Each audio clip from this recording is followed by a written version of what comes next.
If you're just tuning in now, you're in for a treat. In the last two episodes, episodes 66 and 67 of Goalden Girls podcast, I've had the honor of interviewing Aditya Jaykumar, certified breathwork practitioner and host of one of the top spiritual podcasts in the world, My Seven Chakras. Aditya is all about bringing ancient wisdom to the world for our modern mind, and today he's bringing it to us, Goalden Girls podcast listeners. In our first episode together, episode 66, we talked about getting into the state of flow versus presence, the role our nervous system plays in our life and why that matters, and how to bring more bliss and playfulness into life every day. In our second episode, episode 67, we dove into a variety of healing modalities and talked about how to create natural altered states of consciousness, from breathwork to flotation, and the science and power behind brief intermittent hypoxia. Oh my goodness, I really have to practice that one, which is basically just holding your breath. I learned about the power of yawning, qigong, and Aditya spoke candidly about the recent resurgence in these ancient practices, the cultural appropriation and cultural distancing that is happening, and the importance and how we can be respectful and conscious in our use of these practices. Now, in this episode, the one you're listening to right now, we talk about 3 more ancient practices to experience more joy, bliss, presence, and beauty in our life. Aditya speaks about Vedanta, which is something that modern-day neuroscientists love and appreciate, and Ayurvedic oil baths, 2 practices that were brand new to me. We also talk about plant medicine versus breathwork, and then, my favorite, cold exposure, something I'm becoming borderline evangelical about. And we talk about why the heck you should try it too. And we talk about the importance of integration when it comes to any practice and healing modality, and how you can continue your growth beyond the moments you're in it. One of the things I really appreciate about Aditya is his way that he blends spirituality with examples and science, biology, and neurosciences, so you can really understand how this impacts you on a soul, a body, a mind, and head, heart, all the levels. So if you haven't already, make sure you go listen to the last episodes, 66 and 67. They're juicy, delicious, lots of brilliant spiritual ahas that I know you'll take away and enjoy soaking into your life and really just reflecting on. One last thing, in this episode, Aditya leads us through a beautiful breathwork practice that you can try if you're new or experienced with breathwork. I know myself, I personally underestimated breathwork, and I gotta say, it is so powerful. Please do not underestimate it.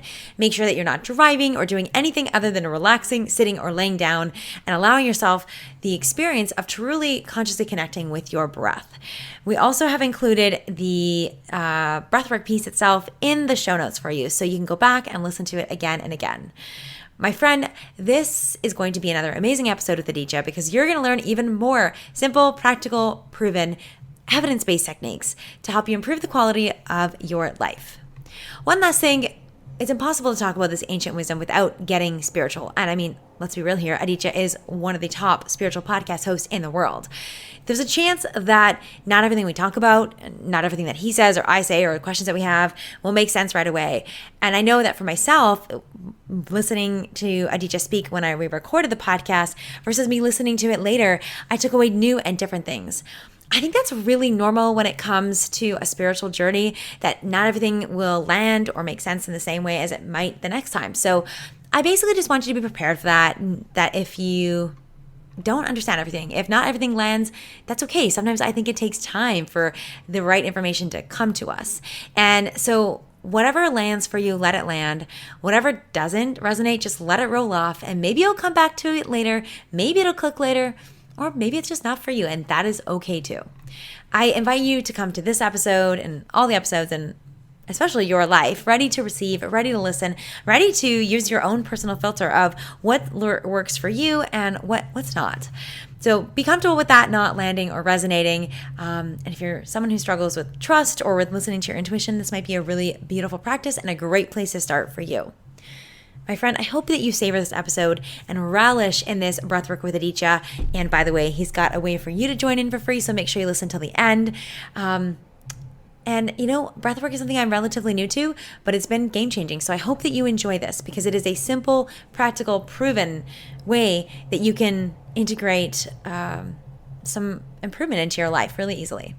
So as with everything that I create, as with everything I know Aditya creates as well, we hope that this serves you. We invite you to dig into these practices and most of all, enjoy.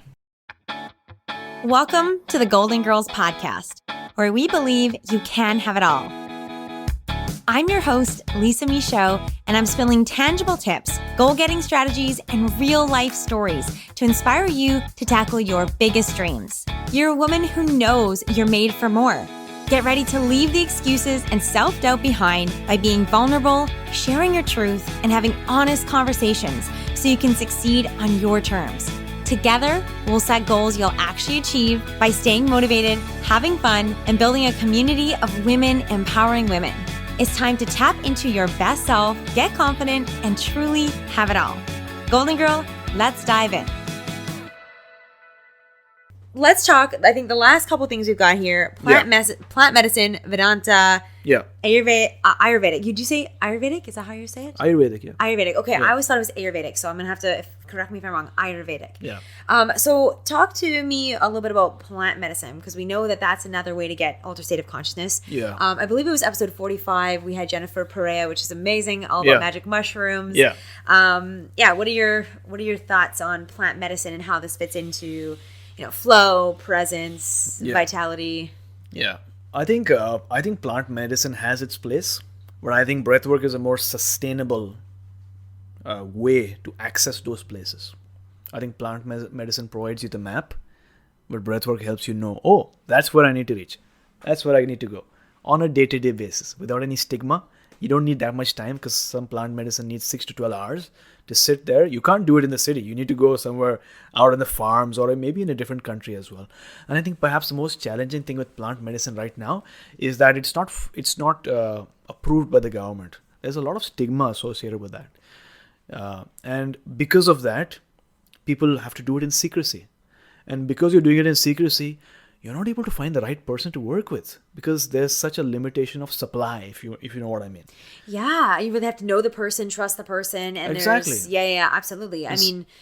That's why alcohol has been legalized. That's why marijuana has been legalized. That's why.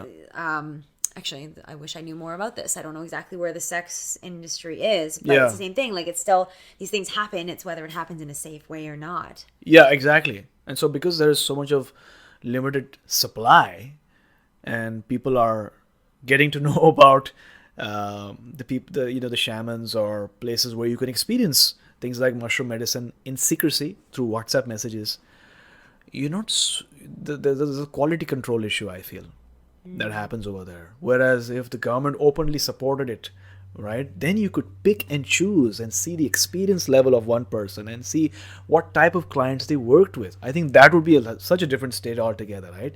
Because then you can voluntarily go and have a level of control there. So I think that's the biggest challenge right now. I do feel that it has its place, but I feel one of the most important things, coming back to the same theme, is set and setting, right? You need to be in the right frame of mind, and it has to be the right time in your life to experience the type of plant medicine. You need to know what you're getting into in the first place, because it can get wild. It's not always a good experience. It can be a lot of trauma that's wanting to come out. Purging, vomiting, crying, shouting is all part of the experiences.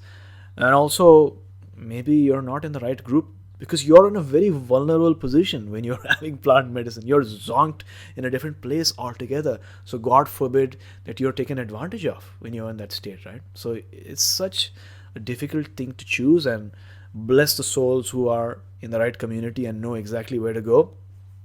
If that works for you, great.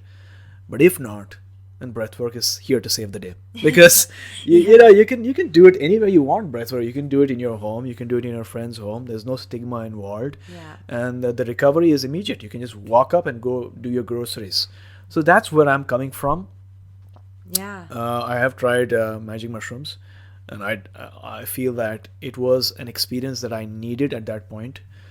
And it did show me a lot. There were a lot of profound lessons that I learned from it, and I noted it down. The good thing about things like magic mushrooms is that you're not craving another one, immediately next month or things like that. You can go like for years together, as long as at a soul level you've received the medicine that you need. The medicine is not just physiological, right? The medicine is is the message a lot of times. So a lot of people that I've spoken with that are advocates of plant medicine also speak of the integration piece being really important. yeah. And I would actually think, I'd argue that probably goes with everything that we're talking about, right? Like, Yeah. you don't just go into a flotation tank and then as soon as you leave, forget about everything you just experienced, everything you learned, right? Yeah. Same thing with even breath work. Like Yeah. I was able to, I still remember some of the profound, for lack of a better word, downloads that I had while in that. And then now it's my practice to continue to integrate it. And I would imagine the same thing for plant medicine. It's one thing to see the map, to follow your analogy. It's another thing then to actually start to use the map in your day-to-day life. Yeah. And I think that's the part that we that's really, really important, that we don't want to lose sight of, integration of whatever you are, Yeah. whatever healing is happening, whatever, mantras or affirmations that come to you or awakenings, that we actually then can pull that into our everyday life. Yeah. Yeah, exactly. That's very, very true. Or like some people say, right? Like you can either bring your meditation to everyday life, or your everyday life can be a meditation. Yeah. You know what I mean? Yep. I think the sages and the mystics, for them, everyday life is a meditation itself. It's like there's no disconnection between life and meditation, being on the mat versus being off the mat. Your interaction can be a yoga. Your work can be a yoga, right? Yes. Karma yoga. It's called karma yoga in India. Because your work, your actions is a yoga.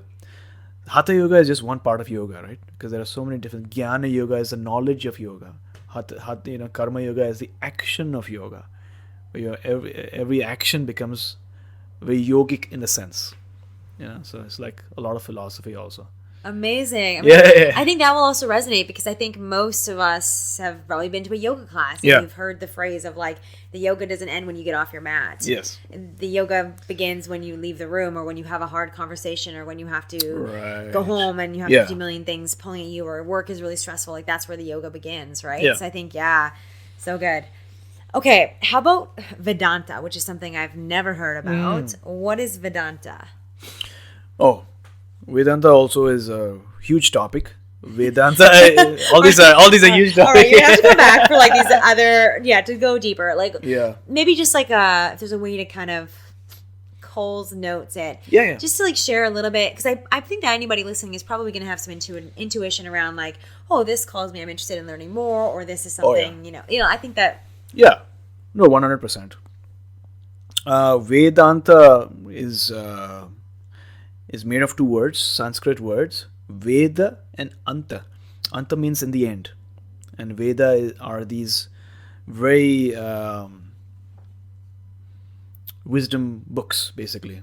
And you had the four Vedas in India.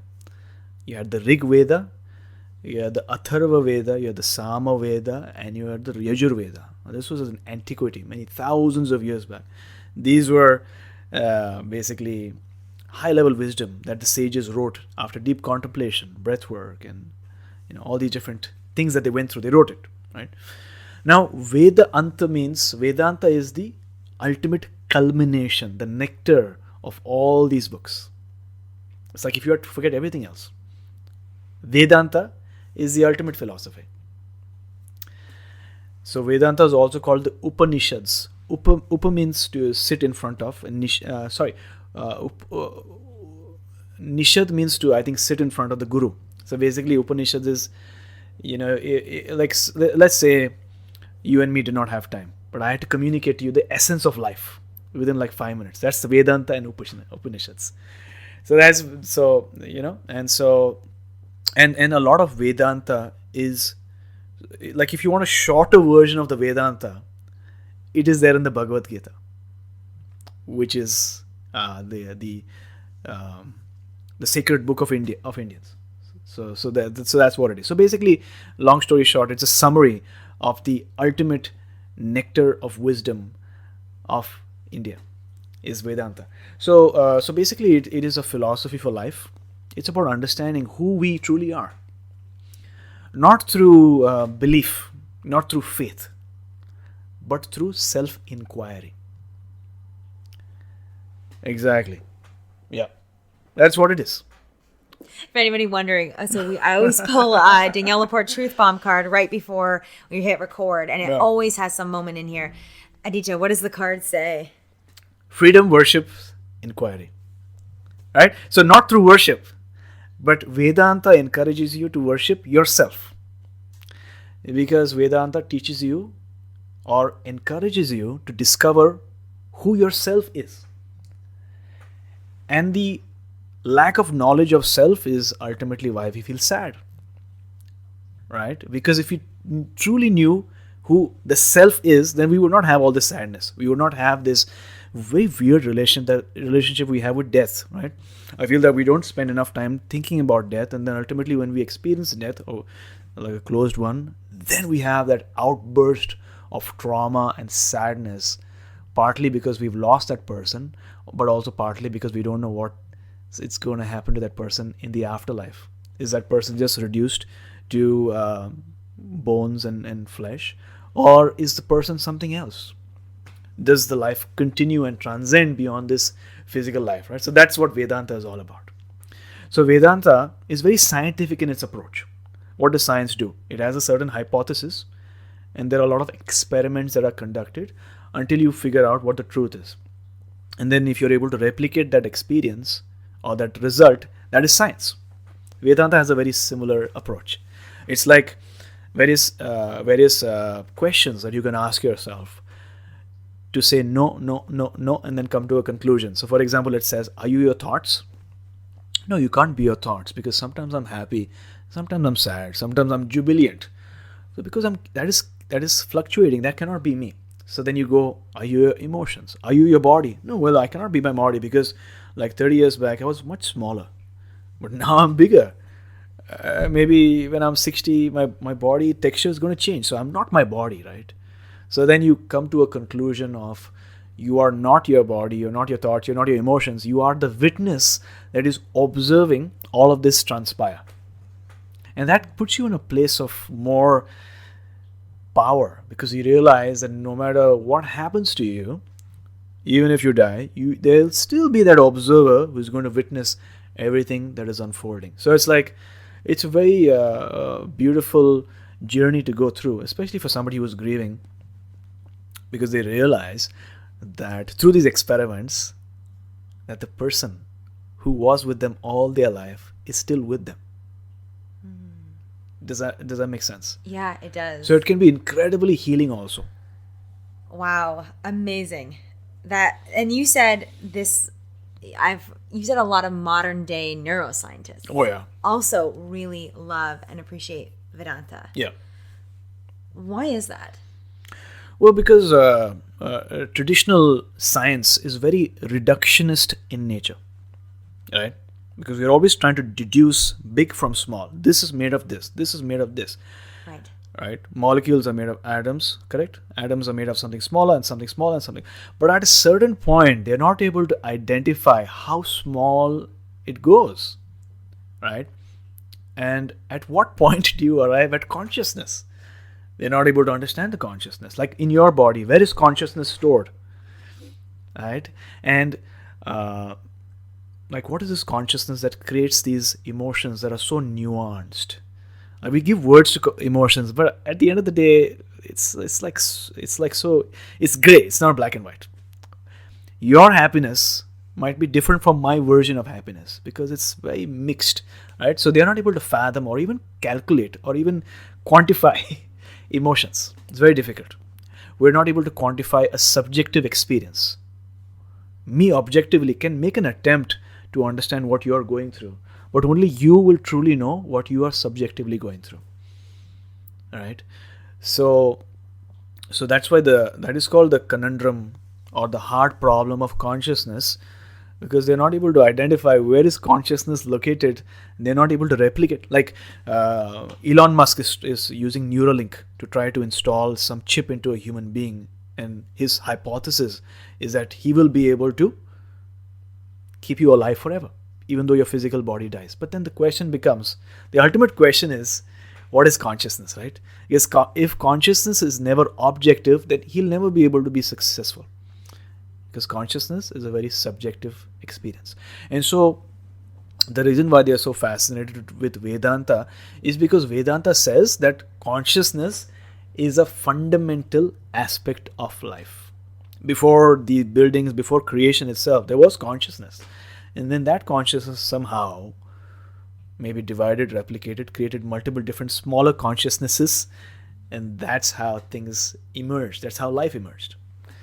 So that is why it's very fascinating, because it goes against the traditional viewpoint of science, which is very reductionist in nature.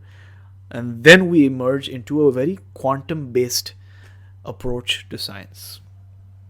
So amazing. Oh my gosh. I know I'm not using the right lexicon, and maybe scientists would be doing a much better job at me, but I'm just making an attempt. No, you're doing a great job. Like, such a good job. Super interesting. And like it just expands, even just you sharing this, like I feel consciousness expanding, and like the inquiry and the curiosity and the mystique that still is in our world. That's, I think, really exciting. I think if we understood everything, it would what would we do then? No more inquiry, no more curiosity. It would, I think that's part of what gives us life, right? Exactly. And that is what, even Hinduism is all about. A lot of people think Hinduism is about faith, but it's actually about inquiry. That's the ultimate foundational piece about Hinduism, if you might even put it that way, because the first hymn of the Rig Veda, which is the first Vedas, is called the Nasatya Sukta, and that hymn is all about questions. Imagine people like 7,000, 6,000 years back writing this hymn about what is the sky, what is the earth, what is this tree, who is God, and you know how it ends? Even God might not know who is God. So then it's like this ultimate rebel, the ultimate, right, renegade about not believing anything, but just asking questions because of the assumption that nobody has the ultimate knowledge or truth. We're all, trying to figure out life, right? Yeah. So I think that's a good state to believe in, because then you're not depending on authorities and somebody who has the ultimate truth. You're like, sure, you have some truth, I have some truth, and maybe we can share and come to a closer version of truth. Yes, I mean, that's so needed in the world. Oh, yeah. So needed in every aspect of the world, I think, especially right now. Exactly. Is, being able to recognize that we all have pieces of the truth. Right. And that it's shared, open dialogue, conversation, connection that really helps us to move. Yeah. We can talk about that all day. Okay, let's talk about cold exposure, which I know you're a big fan of. And I just showed Aditya, literally, and like 20 minutes before he came, maybe not even, finished putting together my cold tub on the patio. So I haven't even been in it. Yeah. My body feels chill just looking at it. But I am a huge advocate of cold showers. I mean, you can look on my Instagram stories for more on that. There's lots of great resources. But I'm a believer in cold therapy. What about you? Like, Aditya, what do you find really powerful about cold therapy? Is there anything that's helped you get into it? Oh, yeah. So for me also, when it comes to cold exposure, I think a key influential figure was Wim Hof. I mean, who doesn't? Right? If you're into cold, like Wim Hof is... Yeah. And the starting point. Yeah, exactly. I think cold does a lot of things for me at a physiological and a philosophical level also. I was inspired by his journey of, I think, losing his wife at a certain point and having to take care of his children all by himself. And somewhere down the line, I feel that I might need that information in the future. I just had an intuitive hit, And so for me, what cold does is, like Wim Hof says, right? You can live your life either in two ways. Either you can wait for problems to come into your life. You can wait for trauma to come into your life. Or you can traumatize yourself every morning a little bit so that you have a whole body readiness to confront that fear, to confront that trauma, to confront that difficulty. And I personally would like to have it the second way around. I'd like to be prepared. It's better to be a warrior in the garden than to be a gardener in the war. Right? Right? And so that for me does it, because every morning, it's not like I love to go into the cold water, but it's like this process of getting myself ready and then experiencing the reward of these endorphins, these feel-good hormones, adrenaline rush coming out of it. That's addictive, and that's a good addiction. So that for me is what the cold does. But also, not sure if you know this, but cold water, cold exposure changes the type of fat that is in your body, right? So we normally have, I think, white fat, but then when you expose yourself to more cold, you're training your body to create what is called brown fat. And brown fat is brown because it has a concentration of iron, if I'm not mistaken, one of these things, but it's good for you. Yes, I know. I'm like, all I know is brown fat good. Yeah. Cold water. Yeah, that's my extent of knowledge on this. Exactly. And so what it does is, because you have brown fat and because your body's producing brown fat, you're shivering less. That's one of the characteristics of brown fat. So when I come out of the cold shower, I'm not shivering as much as I used to before. Like, that's your body's way of generating heat, right? Yeah. But then it's like, it's a different type of fat, and you're also so much more prepared at a physiological level that you don't shiver that much. So that's what it does for me. Also, being in the cold, it's like this huge rush of blood as well. So you're boosting your blood circulation, and your lymphatic system also, it's flushing all that stuff that is no longer needed to be in the body. So all of that is happening just through a cold shower, and I find that it does wonders for me. But also, I'm sensing that if I were to do it, with a larger group, it's a great community event, right? It's like a sense of togetherness. If you look at it from the standpoint of the hero's journey, right? Tell me more. Exactly. So hero's journey is something that I think a lot of people are familiar with because everyone goes to the movies.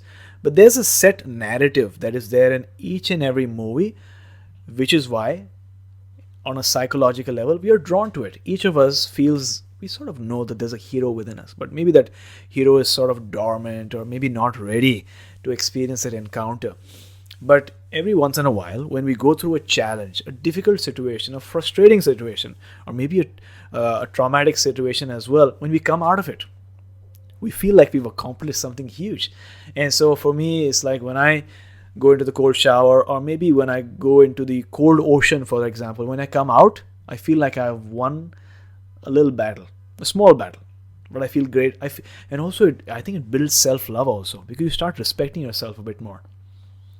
Yeah, I agree with all of that. Right. Absolutely. Yes. Every time I do it, I the psychological and the physiological, like both of those are so key. Like Right. It feels incredible afterwards, but also I just feel I feel stronger. I feel more like, I agree with the love piece, or like I'm doing this to thrive for myself. Yeah. It just feels empowering and incredible. And it's such like the opposite, the float tank is like remove all stimulation. Whereas I find for cold, it's just like this sudden rush of like, holy F-bombs. Like it is like so intense. And so they're just two very different experiences, but both incredible in their own way. That's true. Yeah. Yeah. Okay. So before we wrap up on these pieces, let's talk about Ayurvedic. Is that my saying? Ayurvedic, yeah. Ayurvedic oil baths. I've never heard of them, but I'm very curious. Ayurveda is something I've heard of over the years. Yeah. And kind of similar to how I was saying about breathwork, never could find it lining up. Yeah. All of a sudden, I looked up my Ayurvedic type a few months ago. Yeah.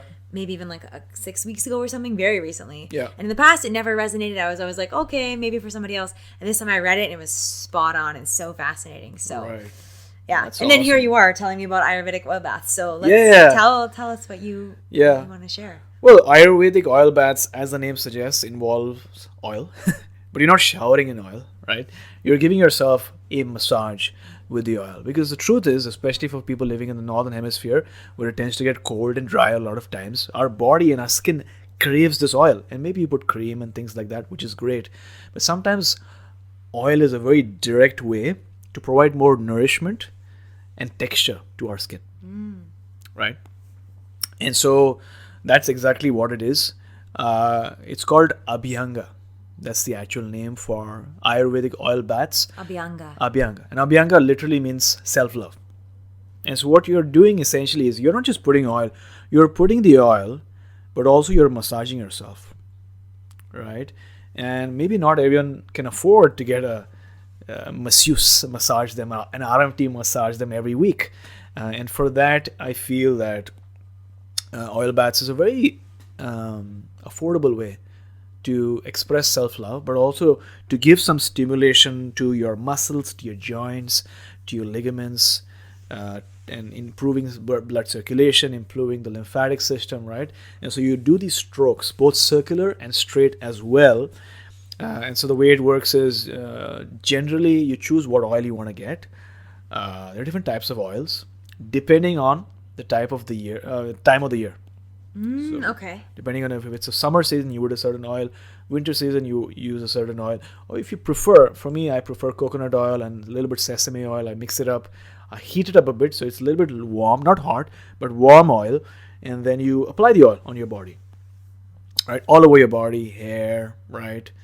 Maybe a little bit on your ears also. Even my hair, yeah. Yeah. Okay. Depending if you can manage it. I don't know. Yeah. Okay. Yeah. And I would suggest also test the oil first if you have a history of sensitivity to skin. But yeah, just really apply the oil, massage yourself, and also you can use some affirmations and words of love while you're doing the oil massage. You can play some nice music, right? You can make it a whole ritual if you want to. It can be as fast or as slow as you want. But basically, after you apply the oil, spend about 15-20 minutes allowing the oil to sink in, allowing it to seep in. And then after that, you can have a hot shower. And then if you want to take it to the next level, then you can use an Ayurvedic powder that's called shikakai. And what that does is it's really good, like a, what do you call, lubricant, but also it helps get the oil off your skin surface. So you put the shikakai, it's a powder, put it on your body, put it on your hair. For the body, just double check if it's good for you. So test it on a small part of your skin. For me, it's good, so I put it on the body. And then you have the warm shower, and that's it. You just relax after that. You feel so relaxed after that. This sounds so good. Yeah. So good. Oh, yeah. Okay. Incredible. So I hope that like all these things, we're sharing as ideas, and it doesn't mean you have to do all of them every day or all of them every week or anything like that. Like, I think a big part of what the overarching purpose of these episodes is to really guide you with some suggestions and ultimately trusting in yourself to figure out what's right for you. So thank you so much for sharing so many different ideas and giving us a bit of a buffet to intuitively this is a great place to practice intuition and say, which one speaks to me? Where do I want to start? What do I want to try? Okay, so obviously this conversation's been really deep and profound and spiritual, and I've got a few last questions I just want to open up some discussion on around spirituality. First one, curious about what you, I guess, your beliefs, and then give some stories on this around guides, ancestors, and how that shows up in your life. Like I said before, the visible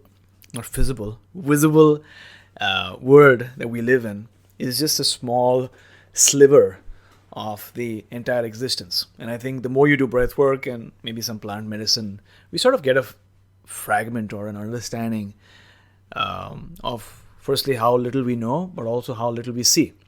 Because what we see is a visible spectrum, right?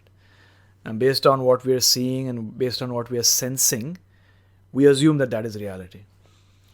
But the truth is, and the more we get into Vedanta or maybe quantum physics, we realize that existence happens not just on this plane, but there are different planes of existence, different dimensions. Like, I like the work of Michio Kaku.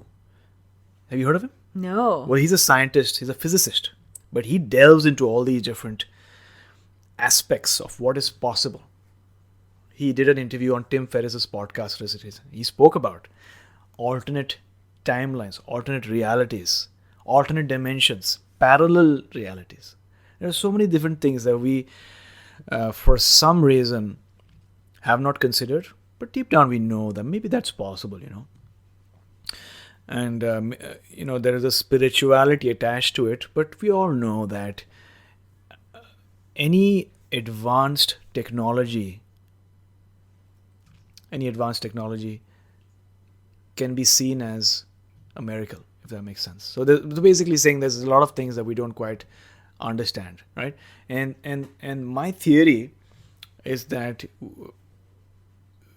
when somebody departs from the physical world, they still exist, but they exist on different planes and different levels.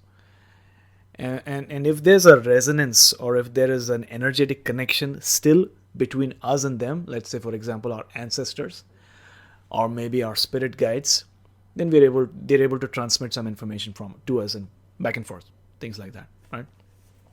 And I feel that transmission becomes easier the more activated our energy is, if that makes sense, the more subtle our energy becomes. Because our body, especially different parts of our body and our third eye, they're like transistors. We're just tuning from one radio station to the other. And most of the time it's noise. Shh. And then we pick up on a radio station, right? So that's what it is. And even our spirit guides can sense this, right? And when they sense that our energies are now purified and we're able to sense a lot of different things, then they are more encouraged to pass on a message, a synchronicity, a sign. It doesn't happen always through just words. Maybe, right? You're just going, doing your work, and you see 11:11, and you're like, okay, fine. But then you see 11:11 again, and maybe the second day, and you keep seeing it. That is when maybe there's some type of message that they're trying to pass on to you. So to me, the parents that you're born with, and our brothers and sisters and relatives even, because souls are timeless, right? There's no age for souls. But we have decided consciously to manifest here on earth. And we've decided the roles that we're going to play also. We're like, you're going to be my mother in this lifetime. Next lifetime, I'm going to be your mom. So that interchanges also, depending on what lessons that we crave to learn. Now, the lessons are not always positive. Because from the place where there's no time and space, that rhymes, from the place where there's no time and space, there's no good and bad. They're just lessons. Sometimes we want to learn the lesson behind failing and winning, like seeing huge success. Sometimes we want to learn the experience of having a breakup or divorce. That's also a lesson. It's only here that we give meaning to what happens. Oh, that's a bad experience. But at a soul level, we are always craving experiences, no matter what the experience is. And so then we decide, okay, you're going to be my mom, you're going to be my dad, and that all of that is written, I believe, in the Akashic records. And some people can read them also extensively, right? So that's what happens. And so we manifest here on earth. We play our roles, and we do have, I believe, freedom of free will. So we can decide this is a situation, but then ultimately the decision is up to us, whether we say yes or no, and what decision we take at every interjection, right? So that is I feel how we're connected. If we are really connected to somebody during this life and then they pass away, somehow, some way, we still have some connection with them, and they pass on messages to us also. And you got some messages in a flotation tank from your mother. Not in the flotation tank. No, not in the flotation tank. Okay. No.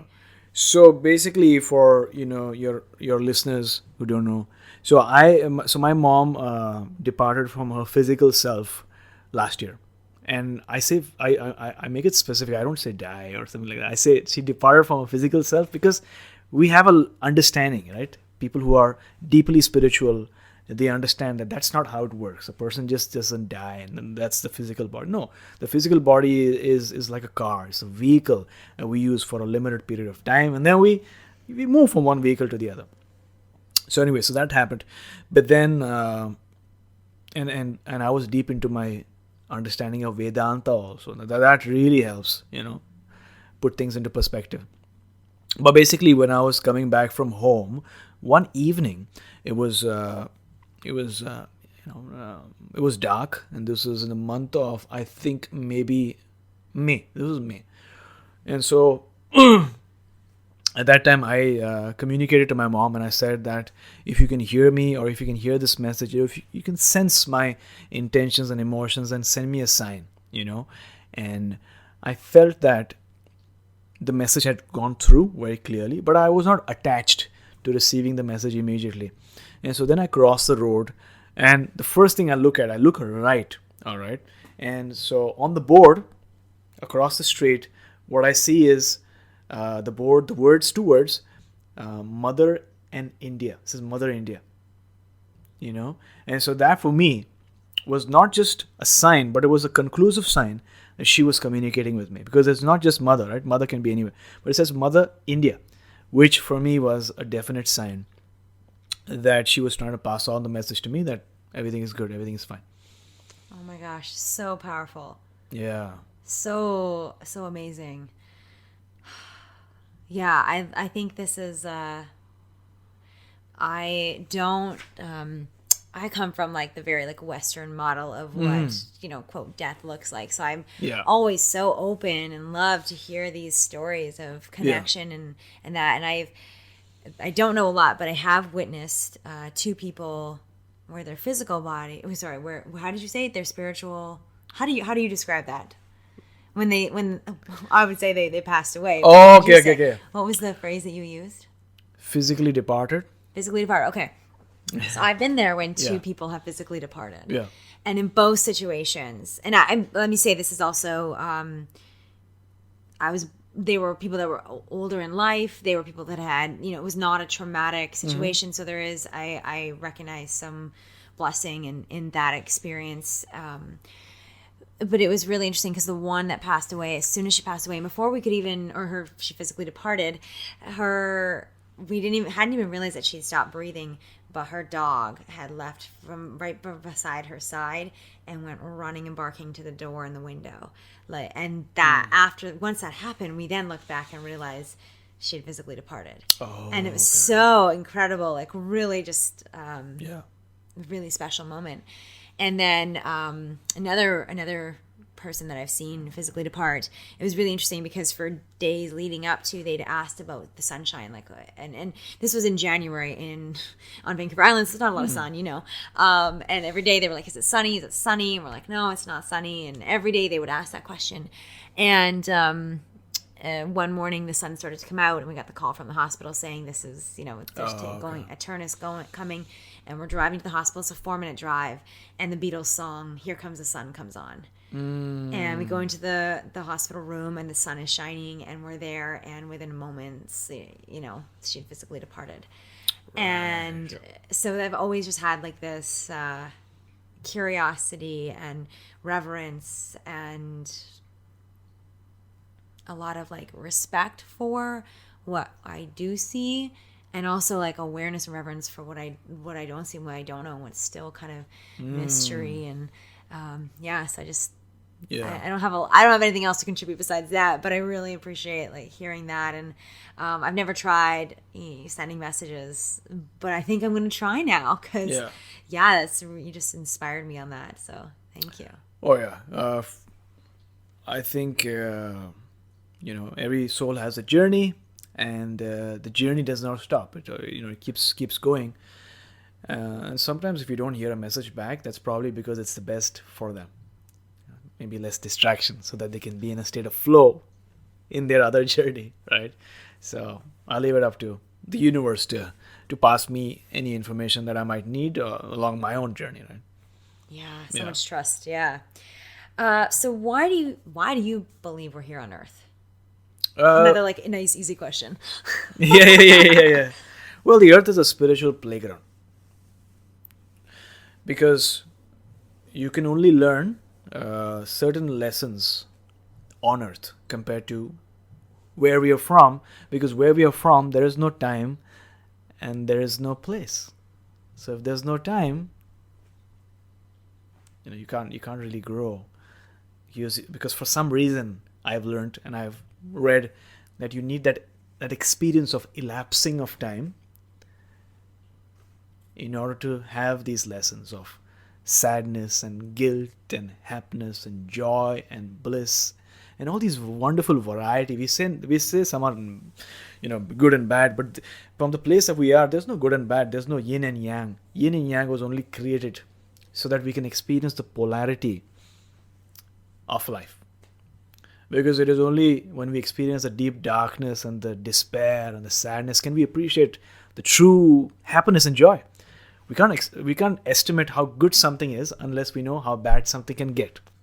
And I think for me that is the purpose of life, because we can experience such a spectrum of life experiences that are not available in that place where we are from, because at that place everything is joyful, blissful, ananda, right?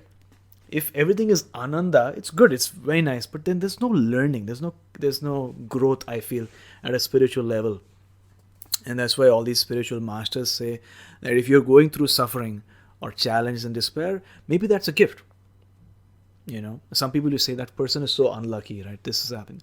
That is actually a gift, because these spiritual wise masters on earth, a lot of times they find ways to experience difficulty, penance. Like they put themselves through, difficulties of not having food and walking bare feet and seeking alms from people, because they're putting themselves through so much of difficulty, because they want the universe to test themselves enough so that when the test comes in the future, they're ready, they're prepared. Does that make sense? So I think it does. It's almost like the ice bath. How the ice bath is preparing us, right, for our day. Yeah. You're saying our experience on Earth, it is preparing us for greater consciousness. Something, yeah. Just I think, exactly, perspective, because death is following us around everywhere, whether we want it or not, right? There are cells in our body that are dying all the time. We have cancer cells created every day, but then they are destroyed also because of our immune system. When we go on to a fast, the only reason why the fasting is good for us is because of autophagy, and autophagy literally means auto is, I think, automatic, and I think phagy means to die. So it's like the cellular death and renewment, so to speak, is why fasting is so useful and important. When we are holding our breath, expirar, that means you're experiencing death for a short period of time, right? And when we're going in the cold water, that is in a way death, right? Because no normal sane human being would plunge themselves into the cold water unless they see some kind of benefit, spiritual significance from it. So I think all these practices are in a way giving us a glimpse of death, so that when it does happen, we're ready for it. So good. So good. I feel like these practices are like pieces of the human experience that we're meant to go through, like the cold plunge is bringing you that strength, and the holding your breath is bringing you closer to death, and the Ayurvedic oil bath is bringing you closer to self-love. Like it's kind of almost like a culmination, or like a way to distill down the life lessons into practices and into moments that we can continue to incorporate. Yeah, I think so too, for sure. Okay, what's your theory of reality? I know this is something you wanted to share. Yeah. You've never shared before, so well, I already shared some of the theories of my understanding of reality, but for me, some of the scientists and Elon Musk is also saying that we're living in a simulation, right? But to be honest, that's not like a new theory that has been propounded for times immemorial, because the ancient wisdom, at least in India, you should say everything is Maya, which is everything is an illusion. And so they knew at a deep down level that what we're living right now is sort of like a simulation, is like an illusion, so to speak. And what I think and what I believe is that we are living this life from maybe a different planet, or maybe a different dimension, or maybe we're just children who are playing video games, and then the child gets bored of that video game, and the lights come on, and we're in a different place, So maybe that's a thought experiment, maybe that's a belief, or maybe that's something that I want to learn more of. But that is sort of, I think, what is happening here, because the visible spectrum, or the data that we're getting from our senses is very transient. It's very transient, yeah. So. Yeah, I feel that. That's so cool. Something just definitely to think on, reflect on. I picked up my phone at one point this morning and looked at Instagram Yeah. and just had this moment and where I just felt like this is just not real. It was such an interesting hit, and I think that social media is a really easy one to kind of pick up on. Actually, let me say this: I think social media isn't really hard to recognize, but once you see that it's not real, you can't unsee it. Yeah. And when, you know what I mean? Like once you can detach from both the reality of what you're putting out there and of what you're viewing and seeing, once you can detach and see like that's not real, I think that you can't unsee it. You can never go backwards and think like this is 100. You never think, oh, I was wrong. This actually is real life. You know what I mean? Exactly. And so I think we're just like constantly looking at like, what else is not real? What else is not real? Like what else is what is real? Yeah, are I think important questions to discern for ourselves and figure out what the meaning is. Yeah, 100%. And I would also say that this would be an invitation for people to detach but don't escape. Right? Because there are two ways of living life. You can either escape into the mountains because you know that this is false, all of this is an illusion. Or you can recognize that this is an illusion and enjoy this illusion. Right? So that would mean not being attached to social media, but doing really well on social media. Do you know what I mean? It doesn't mean you stop doing social media, but you don't be attached to the results, the metrics, the likes, and the comments. But you do really well in social media. Right? Because that ultimately is a tool. And you can use social media to do good, like we're doing right now through this podcast. And you can use blogs and you can use media. You can use conscious media, right? Mm-hmm. Media can actually be used to empower people and to put people into a state of pronoia. You know what's pronoia? No. So paranoia is the opposite, right? Okay. Doesn't that just say something that I've never even heard of, the opposite of paranoia? Yeah. So paranoia is like, you're always thinking something's wrong, something is bad in the world, right? Yeah. You're always paranoid about. So pronoia is the opposite thing, where you are always wondering something good in the world is happening. There's something amazing. There's some secret conspiracy for somebody to do good to me. That's like pronoia. So what I'm saying is this media outlets can actually use their resources, platforms to do good for the world. But that's not profitable. That's why. It's only when we stimulate our sympathetic nervous system and fear and paranoia and worry, and that's when you put people against people and when you create divisiveness, that's when unfortunately these people realize that there's only profit. Yeah, because that's the state that gets us into. I mean, that's what this whole podcast is trying to get us out of. Right, is a state of burnout, state of anxiety, and to move us out of that, the heaviness of like the world and out of it. So I appreciate that through mediums like this we can hopefully shift that and change it. Nice. Yes, me too. Can we do the breath work? I feel like I'm very excited for this. And I know you normally do it with music, so I'm making you improvise here, and I really appreciate that. Yeah. You tell me what to do. How should I sit? Tell me all the things. I'm very excited. Yeah. Oh, we should probably say don't drive right now, right? Yeah. Don't drive, and try to do this technique when you're at home or when there's no one to disturb you. But this is a very simple technique. This is not a very engaged or perhaps involved technique as some of the breathwork sessions can be. And in fact, this won't have any breath hold as well. Okay. Can I take this snippet and also just add it as a separate audio into the show notes? That way people also just want to That's a good idea. Have a 2-minute or 3-minute, like a hit of breath work. I don't know if it's appropriate, but okay, great. Okay, so we'll have it as a separate resource too if you want to come back and listen to it another time. Yeah, 100%. Thank you. So this is a very simple technique. It is the Om chanting technique. And so the mantra that we'll be using is Om. And so basically what we'll be doing is we'll be dividing the mantra into 3 parts. A, U, and the last part, the MMM part. A, U, And so what we'll be doing is we'll be visualizing our energy centers. So the first energy center is at the base of our spine, right? So just you'll be visualizing a red color over there, right? So base of the spine. The second area that we'll be focusing on is the heart. Okay.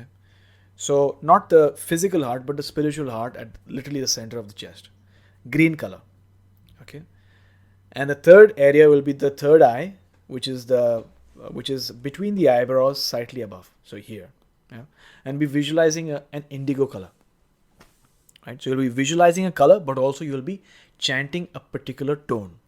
So when you visualize the root chakra, you'll be saying ah. When you visualize the heart chakra, you'll be saying ooh, ooh. And when you visualize the third eye, you'll be saying right. And so an invitation is for everyone doing this to actually project the sound into these areas when you're chanting the tones, right? And so usually I add counting, but since we're not counting here, we'll just go approximate. We'll be taking a deep breath in through the nose, and then we'll be doing ah, ooh, and then right? And to make it even more effective, what I would recommend is that you take your tongue and touch it to the roof of your palate. Does that make sense? I think so. We'll try it. Yeah, I think we can do this. And also, to really enhance it, I would suggest you using one of the mudras. Mudras are basically you touching your fingertips. You're touching your thumb to your first index finger, right? Or you can touch your thumb to your index and middle finger. There are different mudras, and each one of them is healing, right? So thumb to your index finger, right? So wherever you are, find yourself in a comfortable position with your back straight, shoulders slightly relaxed, and just focus on your breathing as you breathe in and out. Right? In through your nose, out through your mouth. Really relax. We're going to take a nice deep breath in now through the nose, fully in. And begin.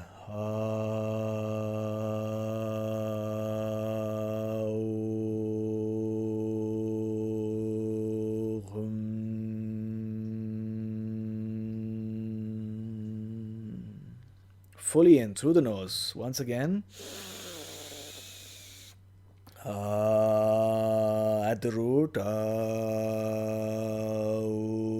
the heart. Third eye.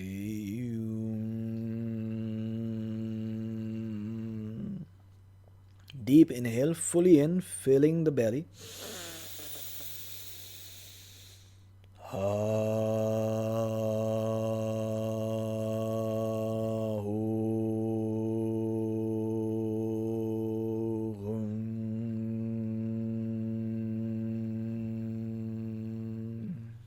Inhale again.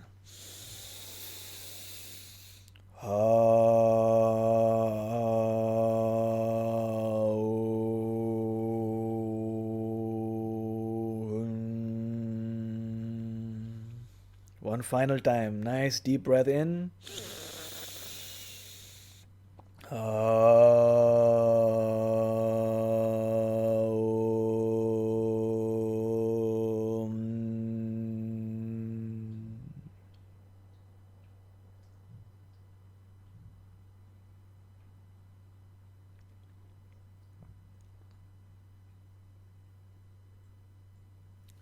And you can gently open your eyes and come back to the present moment.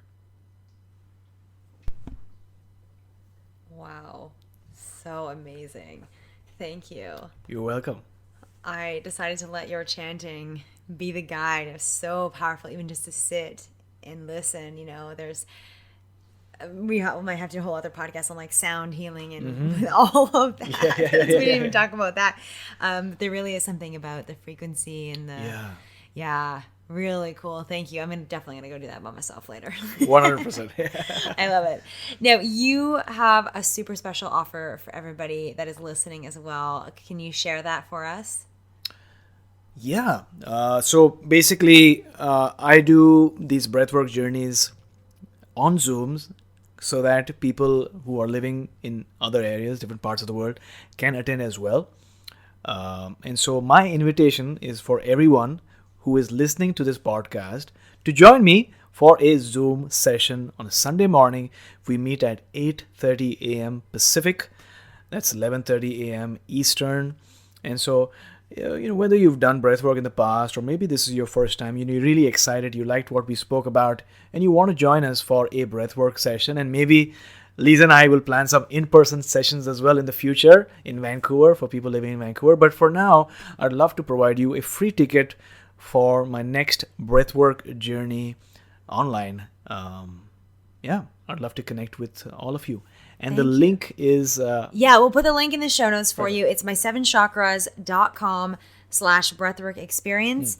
And then the promo code is HEAL2022.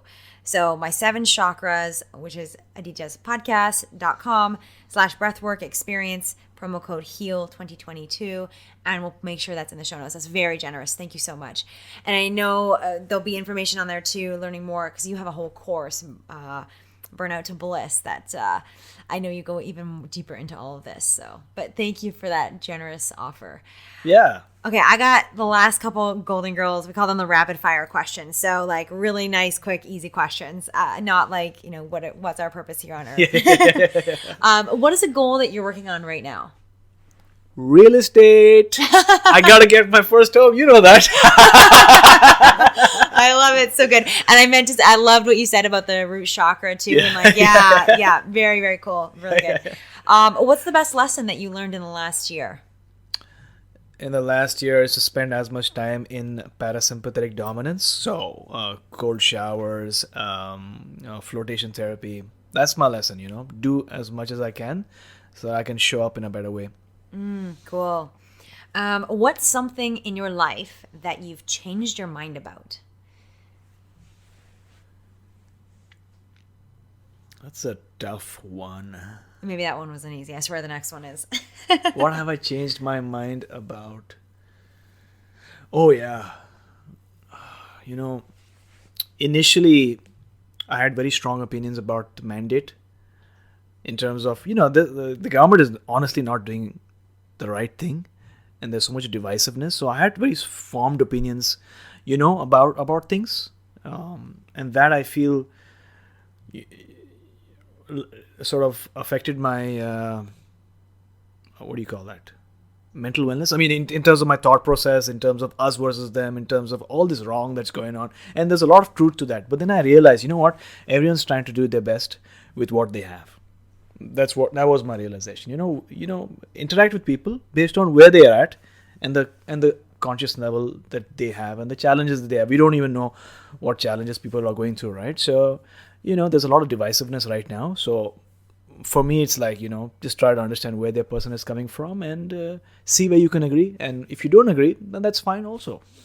You don't have to not be friends with somebody if you don't agree with them, right? Because otherwise you'll not have any friends at all. I know, right? I know. I thank you for. Yeah, I totally agree. I think it's so interesting that we feels like we can't disagree on anything because I don't even agree with everything with my child or my husband or with my parents, and that doesn't. Yeah, we definitely need to relearn to be able to disagree. So I love. Thank you for bringing that. A sentiment that I also share on both of those, like a journey that I've had to go on as well. Yeah. So thank you. Okay. Do you eat poutine? Poutine? Poutine, yeah. Do you not eat the it? not the president of Russia, right? No, not poutine. Okay, no, like the. I know. I'm just kidding. Yeah. I'm just kidding. I love poutine. Yeah. Oh, you do? Okay, all right. Do you prefer the cheese curds or the shredded cheese? honestly not tried the shredded cheese. Oh, good. but It's a waste cheese of your curds. time. Okay. Good. It's Yeah. This is also very Because I know divisive you get topic. better in Montreal, right? The actual protein, the best version you get in Montreal. So. Yeah, that's what I hear. Yeah. I had it once when I was 17. I'd like to go back, but Okay. yeah, okay, all right. The curds are my favorite. I always like to find out what people like. Okay. If you could travel anywhere in the world for a meal Yeah. to eat something, Yeah. where would you travel to and what would you eat? Northern China. Have you tried it? Northern Have you tried the cuisine of Northern China? like Beijing? Or I guess Beijing, yeah, but there are other parts as well. Have you tried? Like, I love Northern Chinese cuisine. I like Chinese cuisine also, but I love Northern Chinese cuisine because it's a little bit more spicier, more saltier, more wheat based. A lot of barbecue going on. It's beautiful. So I'd love to go there and spend some time there. Traveling, having good food. Yeah, that's where I'd go. Very cool. Love that. You spent your time in China, right? Yeah. Which part were you in? Oh, I spent a lot of time just about an hour outside of Shanghai. Okay. And this was 15 years ago the first time I went. And so okay. like vastly different than, I'm I sure, went, to be honest, it's been 9 years since I've been back again. Yeah. But between 2008, the first time I went, and 2012 or 13, the third or fourth time I was there, huge difference. Okay. But when I was there, so spent quite a bit of time in Shanghai, all in that surrounding area in Shanghai, been to Beijing, Qingdao, Xi'an, Guangzhou, and then like a lot of smaller places in there. I've been lucky enough to meet a lot of friends over the years, and I get to go back and spend time with their families. And I really love the people in China and the culture and the cuisine. Like I think it's so underrated. Yeah.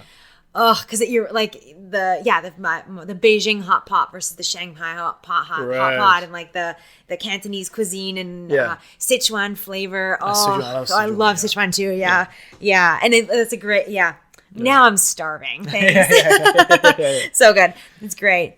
If you had a magic wand, what would you use your magic for? I would bring my mom back, right? that's the only thing for me. But I would do that, and I would build a nice big home so that my whole family could live there. Yeah. Very cool. Very cool. So where can people find you? Where's the best place that they can stay in touch with you? Yeah. Well, they can find me on Instagram at my7chakras, or they can write me an email, aj@my7chakras.com. Or they can visit my website, again, my7chakras.com. Super simple. They can listen to podcasts. All of them are free. And they can join me for breathwork. I'd love to see everyone in person. Well, not in person. At least your video camera might be on when you're on Zoom. But it would be good to connect with everyone who's interested in experiencing breathwork. Wonderful. Oh my gosh, Aditya, thank you. Thank you, Lisa. So much. Oh.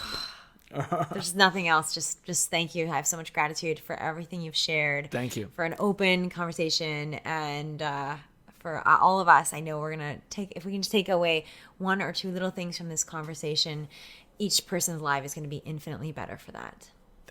I think this was the longest interview that I've been part of. I think we've gone past Joe Rogan as well. Joe Rogan is like, wait, how come you guys have gone beyond me? We're going to break it into lots of episodes, I promise. Nice. I loved it. I loved every minute of it. Thank you. Thank you. Okay, that was definitely a long interview. Take that, Joe Rogan. In all seriousness, I know there was a lot in these 3 episodes, from getting into flow, the role your nervous system plays, to a huge variety of modalities from breathwork, flotation, qigong, Vedanta, Ayurvedic oil baths, cold exposure, and a discussion on the cultural appropriation of these practices. And then, of course, Aditya sprinkled a whole lot of deep spiritual conversations and tidbits throughout, including perspectives on our purpose on Earth, how our guides and ancestors show up, modern parenting, life, and so much more. I hope that you enjoyed these episodes. I know it was a lot, and I don't want you to get overwhelmed. So my invitation is for you to just take 1 or 2 pieces to integrate them and give them a try. Maybe you decide to try an Ayurvedic oil bath this weekend. Maybe do it with your lover. When you see a cold body of water this summer or this winter, challenge yourself to dive in. Or maybe start with just a 15-second cold rinse at the end of your shower. Make sure you check out Aditya's Breathwork. You'll see the link in the show notes to the free session, as well as all the other books and resources mentioned in these episodes. Finally, I invite you to just lean into trust. I'm a very ambitious, goal-oriented person, and if you're listening, you probably are too. While there is room for that and room to celebrate that in many parts of our lives, I also invite you to lean into the flow and trust when it comes to these ancient healing modalities. Look for the signs. Feel your internal pull and your intuition speaking to you about what to explore and adventure with. Trust that within you, there's a wisdom that you may not fully logically have available to you yet, but know that something here will serve you. Perhaps you're going to see another podcast episode about Qigong, or you'll see a flyer on your local telephone pole about a workshop and you decide to check it out. Maybe your woo-woo friend invites you to a breathwork full moon ceremony and you finally decide to say yes. Maybe you just seriously consider what it is in your life that gets you into flow, that state where you're present and challenged and fully activated, and you decide to intentionally create more of that in your life. Or maybe it's as bold as changing careers, or as simple as painting and writing poetry one evening a week. As you're listening, I know that so many of you have struggled over the last few years. I know I certainly have.